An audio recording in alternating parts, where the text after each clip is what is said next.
برادران ذی وقار، آج کا ہمارا سبق ہے اسلامی معاشرے میں مسجد کا کردار۔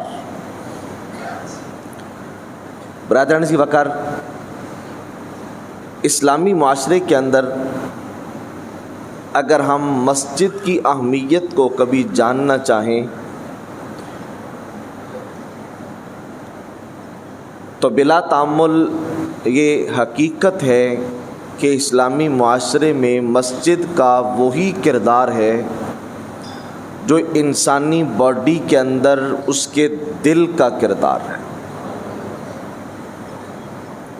جس طرح دل کے بغیر انسانی باڈی بیکار ہے،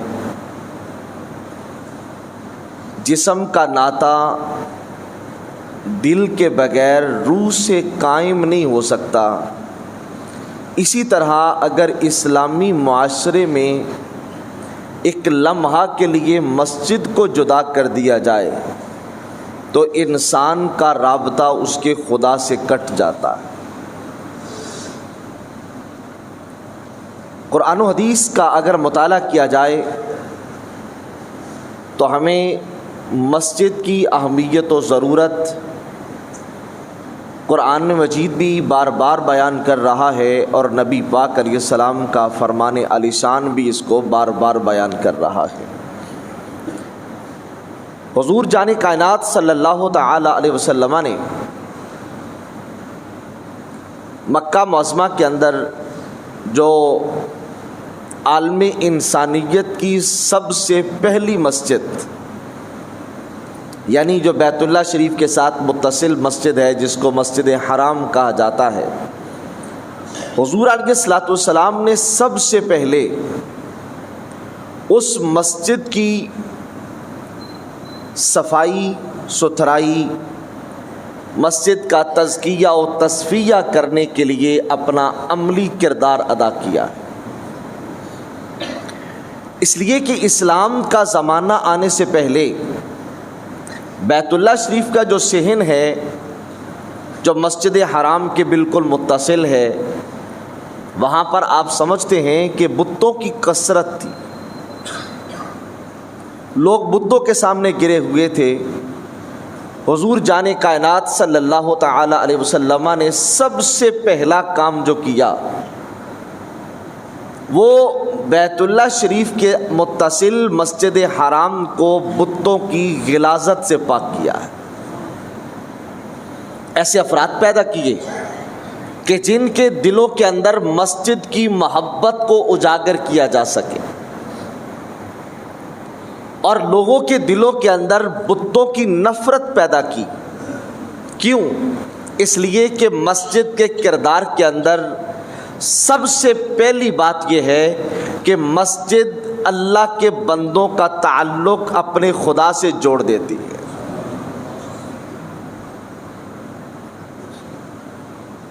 دیکھیے کہ قومیں ملکوں کے اعتبار سے، تہذیب و تمدن کے اعتبار سے، عادات و اخلاق کے اعتبار سے مختلف ہیں، لیکن جب ہم نماز پڑھتے ہیں، کوئی حرم شریف کے صحن کے اندر نماز پڑھ رہا ہو، کوئی مسجد نبوی میں نماز پڑھ رہا ہو، کسی بھی ملک، کسی بھی قبیلے، کسی بھی شہر، کسی بھی گاؤں کی مسجد میں نماز پڑھ رہا ہو تو اس کا چہرہ بیت اللہ کی طرف ہوگا۔ یہ مسجد کا کردار ہے۔ مسجد ساری انسانیت کو ایک جہت پر متفق کر کے اس بات کا اعلان کرتی ہے کہ امت مسلمہ ایک خدا کے ماننے والے ہیں۔ اگر یہ ایک خدا کے ماننے والے نہ ہوتے تو کسی کا منہ کدھر ہوتا، کسی کا منہ کدھر ہوتا۔ اب سب کا منہ، سب کا چہرہ ایک جہت کے اندر ہونا، ایک سمت کے اندر ہونا، یہ بات اعلان کے طور پہ بیان ہو رہی ہے کہ امت مسلمہ ایک خدا کے ماننے والی ہے، اور ایک خدا کے ماننے پر ہمارا عملی ثبوت ایک جہت کے اندر امت مسلمہ کا سجدہ کرنا ہے۔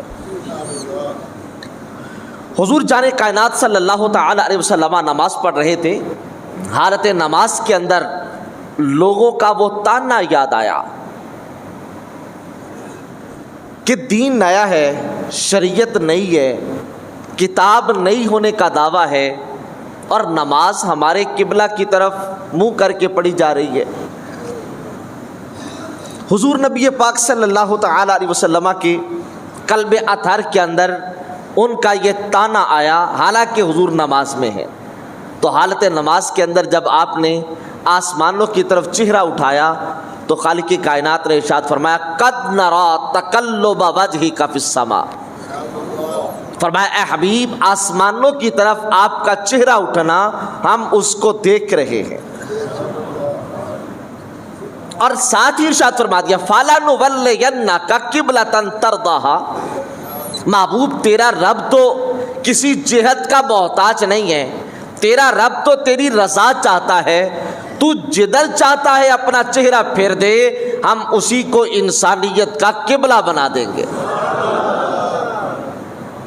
اس لیے اینما تولوا فثم وجہ اللہ، اللہ کا قرآن ارشاد فرما رہا ہے تم جدھر بھی چہرہ کرو تمہارا خدا تو سامنے ہے۔ اس لیے کہ اللہ وحدہ لا شریک، وہ کسی سمت کا محتاج نہیں ہے، وہ کسی مکان اور کسی جگہ کا محتاج نہیں ہے، لیکن اللہ وحدہ لا شریک اس آیت کے اندر مسجد کا کردار بیان کر رہا ہے کہ مسجد کے اندر اتفاق کس قدر ہوتا ہے، مسجد کے اندر اتحاد اس قدر ہوتا ہے، اور مسجد کے اندر آنے والوں کا کردار کیسا ہوتا ہے کہ اگر حالت نماز میں امام کی ایڑیاں پھر جائیں تو پھر قوم کا قبلہ بدل جایا کرتا ہے۔ اندازہ کیجئے ایسا بھی تو ہو سکتا تھا کہ پیارے حبیب آپ یہ نماز پڑھ لیجئے بیت المقدس کی طرف منہ کر کے، اور اس کے بعد پھر آپ اگلی نماز کے لیے جدھر آپ چاہیں اپنا چہرہ کر لیں۔ یہ حکم نہیں ارشاد فرمایا، بلکہ فرمایا فَلَنُوَلِّيَنَّكَ قِبْلَةً تَرْضَاهَا، محبوب جدھر آپ چاہتے ہیں اپنا چہرہ ادھر کر لیں، اس لیے کہ جدھر آپ کا چہرہ ہوتا چلا جائے گا رب ادھر انسانیت کا قبلہ بنا کر اس بات کا اظہار کر دے گا کہ مسجد کی تربیت کا اثر یہ ہے، یہ نماز کا پورا ہونا نہیں دیکھتے بلکہ یہ در حقیقت اپنے امام کا چہرہ پھرنا دیکھتے ہیں۔ اور اندازہ کیجئے بہت سارے احباب نے وہ مسجد قبلتین دیکھی ہوگی، یعنی دو قبلوں والی مسجد۔ اب بیت اللہ شریف اس دیوار میں ہے اور بیت المقدس بالکل مخالف سمت پہ ہے، یعنی اب امام کا چہرہ ادھر ہوتا ہے، پہلے امام کا چہرہ ادھر تھا۔ اب حضور جان کائنات صلی اللہ تعالی علیہ وسلم نماز پڑھا رہے ہیں، چہرہ ادھر ہے، نمازی پیچھے ہیں، اور یوں ہی نبی پاک علیہ الصلوۃ والسلام نے اپنا چہرہ پھیرا ہے بیت اللہ شریف کی طرف، تو کیا ہو جائے گا جب بیت اللہ شریف کی طرف چہرہ پھیرا جائے گا تو امام کا چہرہ تو مقتدیوں کے چہرے کے بالکل سامنے ہو جائے گا۔ دیکھیے مقتدیوں کا چہرہ امام کی پیٹھ کی جانب ہوتا ہے، امام کے پیچھے ہوتا ہے۔ جب امام اپنا چہرہ، مثال کے طور پہ جس طرح میں بیان کے لیے آپ کی طرف چہرہ کر کے بیٹھا ہوں، آپ سب کا چہرہ میری طرف ہے اور میرا چہرہ آپ کی طرف ہے۔ اب نبی پاک علیہ الصلوۃ والسلام نے حالت نماز میں اپنا چہرہ اپنے صحابہ کی طرف کیا تو صحابہ اکرام اس راز کو سمجھ گئے کہ اللہ کے نبی آج اگر بیت المقدس سے اپنا چہرہ بیت اللہ کی طرف کر چکے ہیں، اس کا مطلب یہ ہے کہ اللہ کے نبی نے ہمارے لیے قبلہ بیت اللہ منتخب کر لیا۔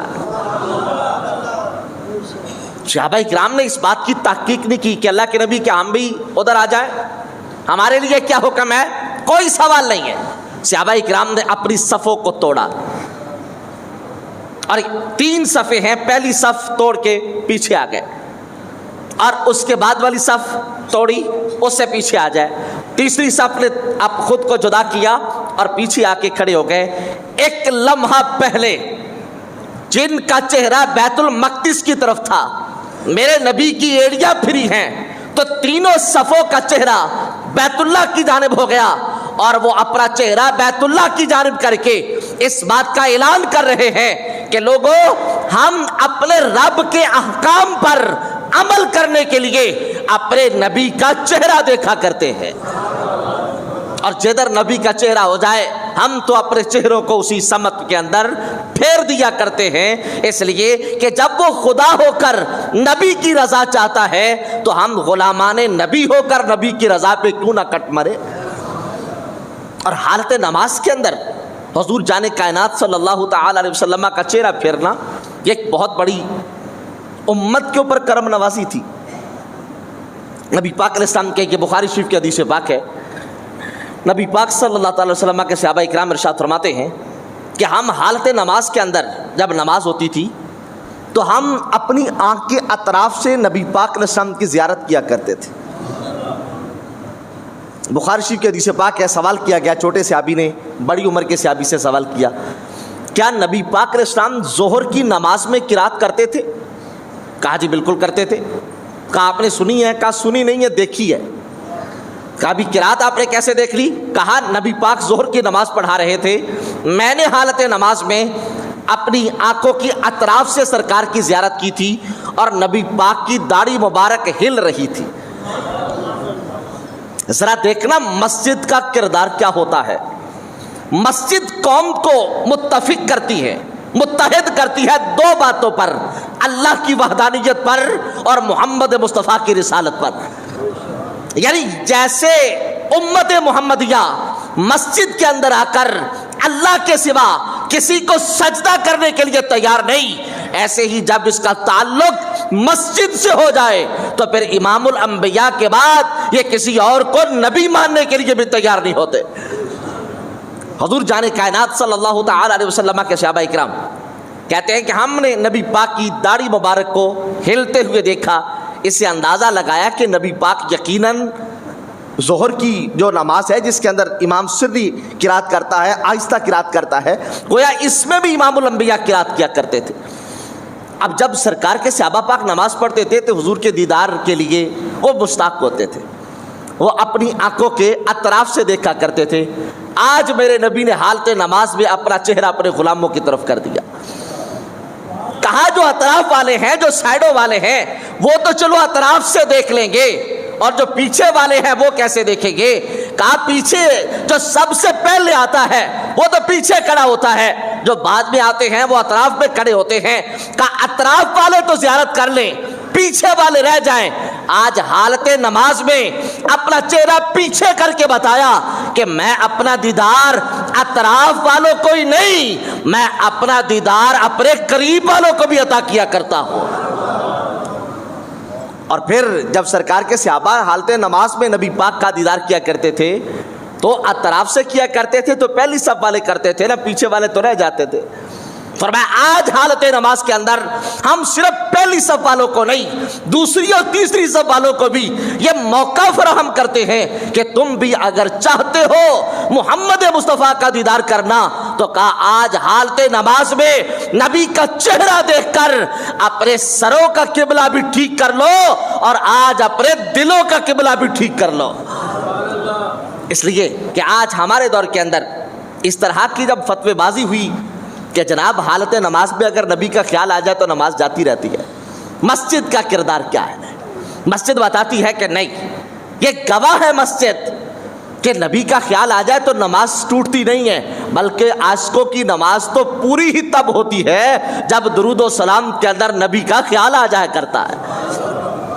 برادران عزیز وقار، مسجد کا کردار معاشرے کے اندر، مسجد سب سے پہلے قوم کو اللہ کی وحدانیت پر متحد کرتی ہے، اللہ کی وحدانیت پر جمع کرتی ہے، اور نبی پاک علیہ الصلوۃ والسلام کی رسالت پر قوم کو مسجد جمع کرتی ہے۔ اور دوسرا معاشرے کے اندر مسجد کا کردار یہ ہے کہ مسجد معاشرے کے اندر جو پیدا ہونے والی فرقہ واریت ہے، جو معاشرے کے اندر پیدا ہونے والی بد امنی ہے، جو معاشرے کے اندر پیدا ہونے والا عدم استحکام ہے، جو معاشرے کے اندر پیدا ہونے والا عدم اعتدال ہے، یہ مسجد معاشرے کے اندر اعتدال پیدا کرتی ہے، یہ مسجد معاشرے کے اندر استحکام پیدا کرتی ہے، یہ مسجد معاشرے کے اندر امن و امان پیدا کرتی ہے۔ اور وہ آپ اس کی واضح اور بہترین مثال دیکھیے گا کہ مسجد جس جگہ پر میں بیٹھا ہوں اس کو ممبر کہتے ہیں، اور یہ لفظ ممبر جو ہے یہ نبر سے بنا ہے، اور نبر کا مطلب کیا ہوتا ہے؟ قلم کو تراشنا۔ نبر ایسے چاقو کو کہتے ہیں جس کے ذریعے سے قلم کو تراشا جائے، قلم کی نوک پلک سنواری جائے۔ گویا کہ مسجد کا کردار معاشرے کے اندر کیا ہے کہ جو اس منبر پر بیٹھنے والا واعظ ہے، جو اس منبر پر بیٹھنے والا خطیب ہے، جو اس منبر پر بیٹھنے والا مبلغ ہے، وہ اپنے علم کے اعتبار سے ایسا ہو کہ وہ سامنے بیٹھنے والوں کی نوک پلک سنوار سکتا ہو۔ بھائی ذرا یہاں مسجد کا کردار اس معاشرے کے لیے دیکھنا کہ مسجد نے اس منبر کو وضع کر دیا، اور منبر پر بیٹھنے والے باعث، منبر پر بیٹھنے والے خطیب، منبر پر بیٹھنے والا جو مبلغ ہے، اس کو یہ اختیار بخشا ہے کہ یہ تمہارے سامنے کل میں بیٹھی ہیں لیکن ان کی نوک پلک سنوارنے کی حاجت ہے۔ وہ اس قدر عالم ہونا چاہیے کہ وہ قرآن مجید پڑھ کے لوگوں کا اخلاق سنوارے، وہ نبی پاک کا فرمان پڑھ کے وہ لوگوں کا معاشرے کے اندر کردار سنوارے، وہ نبی پاک علیہ السلام کی سیرت بیان کر کے معاشرے کے اندر امن و استحکام اور عدل، انصاف اور اس کے ساتھ رواداری جیسے درسوں کو وہ لوگوں کے ساتھ عام کرے۔ لیکن کیا کریں آج اگر اس معاشرے کے اندر اسی منبر پر بیٹھنے والے خطیب پر ہی پابندی ہو جائے کہ بھئی تم نے صرف دین کی بات کرنی ہے، دین کے سوا کسی کی بات نہیں کرنی۔ یہ تمہارے سامنے ابھی چند دنوں پہلے کی اخباریں آپ نے پڑھی ہوں گی کہ سعودی عرب کے اندر 800 کے قریب خطباء کو معزول کر دیا گیا۔ کس وجہ سے؟ کہا وہ منبر پر بیٹھ کر امور سیاسیہ بیان کرتے، منبر پہ بیٹھ کے امور سیاسیہ بیان کرتے ہیں، لہذا ہم نے اس کو فارغ کر دیا۔ اور بڑی بات یہ ہے کہ 5000 کے قریب سعودی عرب کے اندر علماء لسٹیں تیار ہو گئی کہ ان کو بھی عنقریب فارغ کر دیا جائے گا۔ کس وجہ سے؟ کہ جناب اس منبر پر سیاست کیوں بیان ہوتی ہے؟ میاں یا پھر اس کو منبر کہنا چھوڑ دو، اس کو منبر کہنا چھوڑ دو، ورنہ پھر مسجد کے کردار کو سمجھو کہ مسجد صرف معاشرے کے اندر جو معاشرے سے کٹ کے لوگ مسجد میں آ کے بیٹھ جاتے ہیں، یہ صرف انہی کے اخلاق پہ توجہ نہیں دیتی۔ مسجد معاشرے کے ہر فیملی کے ہر فرد اور ہر فیلڈ کے ہر فرد کے ساتھ متعلق ہو کر اس کو معاشرے میں اپنا کردار ادا کرنے کا درس دے رہی ہے۔ اور میں پوچھنا چاہتا ہوں اگر مسجد کے اندر اور منبر پر بیٹھ کر امور سیاسیہ بیان کرنا منع ہے تو پھر حضرت عمر بن خطاب پہ آپ کیا فتویٰ لگاؤ گے؟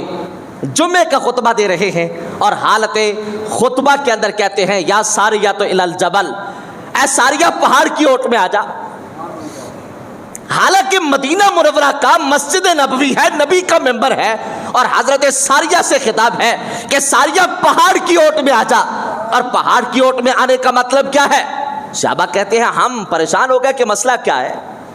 حالت نماز میں ساریہ سے مخاطب ہونا، ساریہ تو عراق کے اندر لشکر لے کر گئے ہیں۔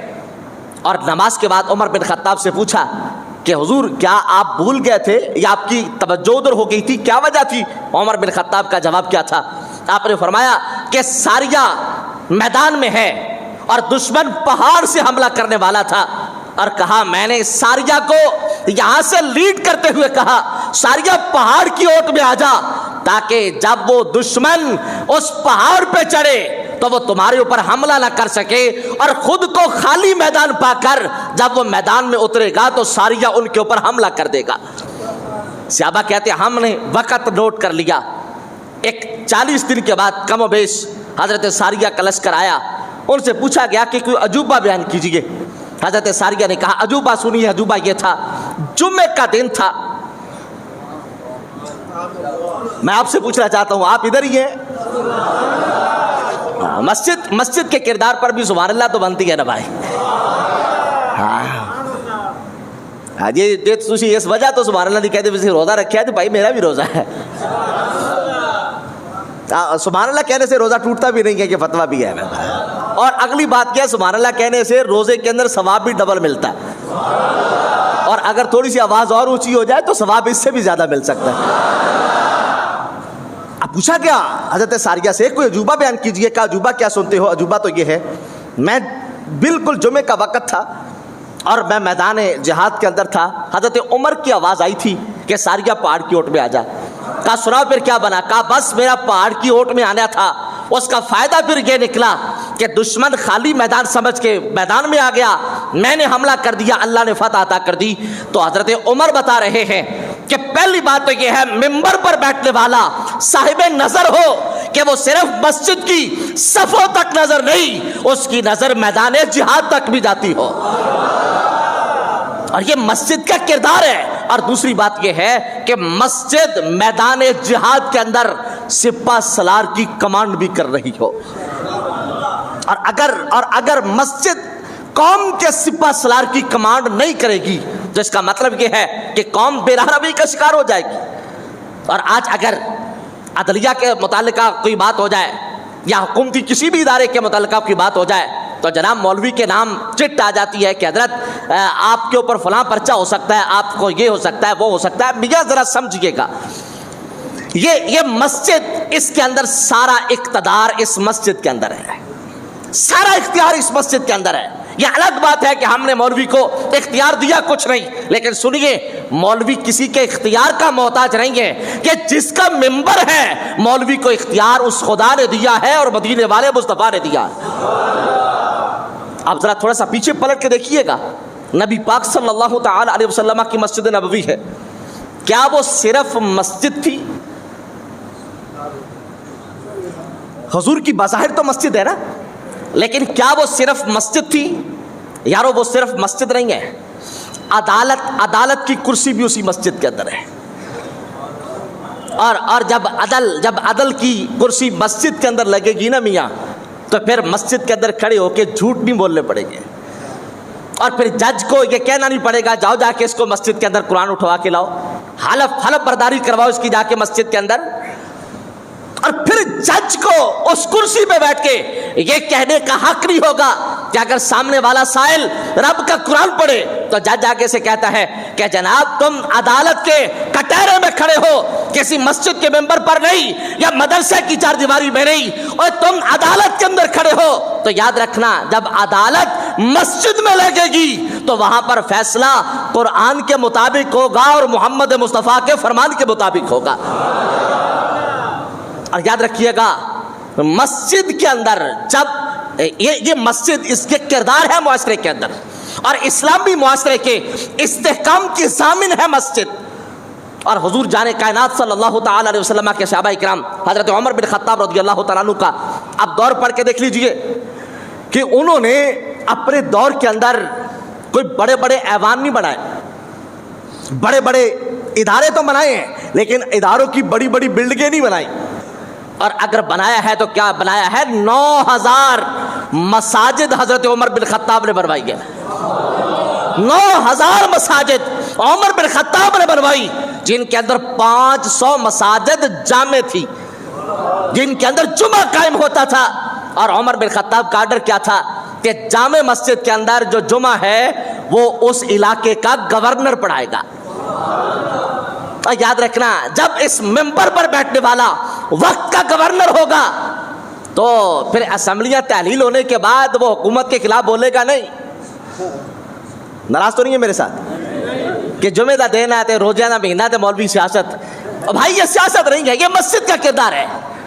آج دیکھیے جب سے ہم مسجد سے کٹ گئے, جب سے ہمارا تعلق مسجد سے جدا ہو گیا اور اس وقت سے امت کا شرازہ بکھر گیا. عمر بن خطاب رضی اللہ تعالیٰ عنہ 9000 مساجد, اور جو جامع مسجد ہیں 500, اس کے اندر احکام کیا ہے, گورنر پڑھائے گا جمعہ, اور گورنر جمعہ بھی پڑھائے گا اور قوم کے سوالات بھی سنے گا اور قوموں کے فیصلے بھی کرے گا, اور مجرموں پر وہ گورنر حد بھی جاری کرے گا. لیکن آج کیا کریں, آج عدلیہ کے چکر لگا لگا کے مور سے آلہ مر جاتا ہے اور نیچے ابھی تک وراثت کا فیصلہ نہیں ہو پاتا. ہم کس ملک کو اسلامی جمہوریہ کہے تو شرم آتی ہے. وجہ کیا, سبب کیا کہ اس ملک پاکستان کے اندر ہم اپنی مسجد سے اپنا تعلق کمزور کر چکے ہیں. اور آئیے عمر بن خطاب رضی اللہ تعالیٰ عنہ مسجد کے ممبر پر بیٹھے ہیں اور آپ نے بات کرتے کرتے ایک جملہ پوچھا, کہا سناؤ امور سیاسیہ کیسے چلتے ہیں؟ سب لوگوں نے کہا جو ٹھیک چلتے ہیں. آپ نے کہا اگر بالفرض ٹھیک نہ ہوتے پھر کیا ہوتا؟ حضرت ابو ذر غفاری پیچھے بیٹھے تھے، ہاتھ کے اندر عصا تھا، ہوا کے اندر لہرا کے کہا عمر یہ پھر اللہ نے کسی مقصد کے لیے پیدا کیا ہے۔ عمر بن خطاب 10 لاکھ مربع میل کا فاتح ہے، 23 لاکھ مربع میل کا حاکم وقت ہے، اور اگر منبر پہ بیٹھ کے سوال کرتا ہے تو مسجد میں بیٹھنے والوں میں یہ جرت ہے، مسجد میں بیٹھنے والوں میں یہ بہادری ہے، مسجد میں بیٹھنے والوں کے اندر حق گوئی کا یہ جذبہ ہے کہ وہ اتنے بڑے جلیل القدر حاکم کے سامنے اپنا عصا لہرا کے کہیں اگر تو ٹھیک نہ ہوتا تو ہم اپنے عصا سے تجھے ٹھیک کر لیتے۔ لیکن کیا کرے، آج اگر مسجد کسی پہ تنقید کرے تو جناب اس کو پھر ایلیگیشن آ جائے، اس پہ اعتراض آ جائے کہ یہ مسجد اپنے دائرہ کار سے باہر تجاوز کر رہی ہے۔ یارو یہ مسجد نظام عدل بھی مسجد میں تھا، نظام فوجداری بھی مسجد میں تھا۔ اس کو ہم کیا کہتے ہیں، یہ جو جگہ بنی ہے مسجد میں، سارے بولیے ذرا، جس کو پتا ہے چلو وہ تو بولے نا، اس کو کہتے ہیں محراب۔ یہ لفظ محراب بنا ہے حرب سے، حرب کہتے ہیں جنگ کو، حرب کسے کہتے ہیں؟ حرب عربی میں جنگ کو کہتے ہیں، اور محراب جنگ کے میدان میں اس جگہ کو کہتے ہیں جہاں پر کھڑے ہو کر جنگ لڑنے والے فوجیوں کی صفیں سیدھی کی جائے۔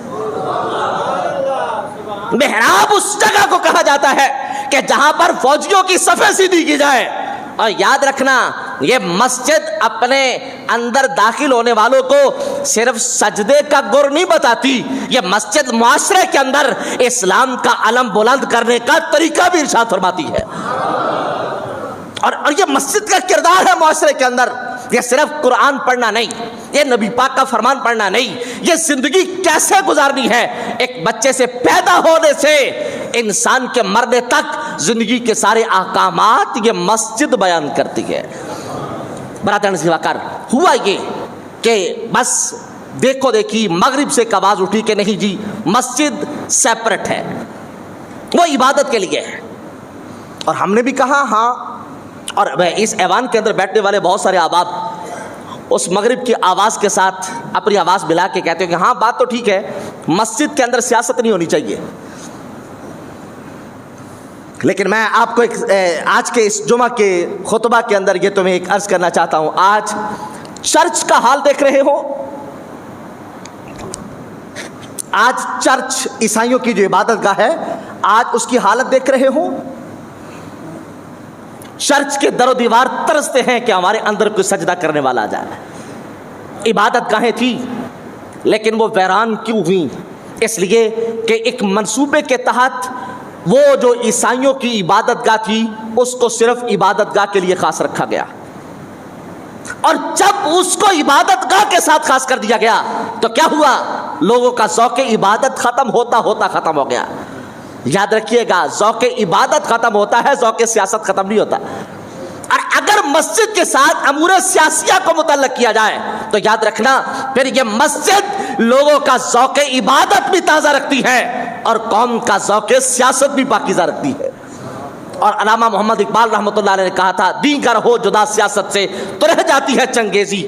اور پھر آج دیکھ لیں، اگر ہم نے دین کو، دینداری کو، مسجد کو، مدرسے کو اگر ہم نے معاشرے سے الگ ایک تصور دیا ہے تو اس کا نتیجہ کیا نکلا کہ جہاں پر سیاست ہو وہاں پر شریف آدمی اپنا پلو اٹھا کے نکل جاتا ہے، اپنا دامن بچا کے نکل جاتا ہے، اس لیے کہ سیاست ہے تو گند ضرور ہوگا۔ یارو اگر ان سیاست کے مراکز ہماری مساجد ہوتی، اور اگر ہماری پریا پنچایت کی جگہ یہ مساجد ہوتی، اور اگر ہمارے عدل و انصاف کے تقاضے مساجد میں پورے کیے جاتے تو یاد رکھنا آج مسجد ویران بھی نہ ہوتی اور میرا معاشرہ بد اخلاقی کی آگ میں جل بھی نہ رہا ہوتا۔ برادران عزیز وقار، آج ہم اپنے حکام بالا سے تو استدعائی کر سکتے ہیں، لیکن جو آبا موجود ہیں میں ان سے یہ گزارش کرنا چاہتا ہوں، اپنی ذات تک، اپنے دائرے تک، اپنی حد تک اپنی مسجد کے ساتھ اپنا تعلق جوڑے۔ اور یہ یاد رکھیے گا، نماز صرف رمضان میں فرض نہیں ہے، رمضان کے علاوہ بھی فرض ہے۔ بھی رمضان کا جمعہ آ جائے تو روڈوں پر صفیں نکل جائے، رمضان کی نمازیں ہوں تو مسجد کے اندر نماز پڑھنے کو جگہ نہ ملی، اور رمضان گزر جائے تو جناب نمازی بھی گم جائے۔ اور رمضان کا چاند نظر آتے ہی دوبارہ سے پھر وہ نمازی مل جائیں. مسجد کا کردار کہ مسجد موسمی نمازی پیدا نہیں کرتی, مسجد دائمی نمازی پیدا کرتی ہے. مسجد موسمی وفادار پیدا نہیں کرتی, اور مسجد قرآن کے دائمی قاری پیدا کرتی ہے. اور مسجد کا کردار یہ ہے کہ مسجد آپس کے اندر تحمل, بردباری, حوصلہ, اور آپس کے اندر امن و استحکام اور آپس کے جو تعلقات ہیں ان کو مضبوط اور مستحکم کرنے کا درس دیتی ہے. اس لیے کہ جب ہم ایک صف میں آ کے کھڑے ہو جاتے ہیں نا, اقبال نے کہا تھا ایک ہی صف میں کھڑے ہو گئے محمود و ایاس, نہ کوئی بندہ رہا نہ کوئی بندہ نواز, کہ جب آقا اور غلام ایک صف میں کھڑے ہوتے ہیں تو مسجد اپنا کردار بتا کے کہتی ہے دیکھ میں نے اونچ نیچ کا فرق ختم کر دیا, جس دربار کے اندر جھکے ہیں وہاں پر ہم سب ایک ہیں. اور یہ کردار ہے مسجد کا جو معاشرے کے اندر مسجد اعلان کے طور پہ بیان کر رہی ہے.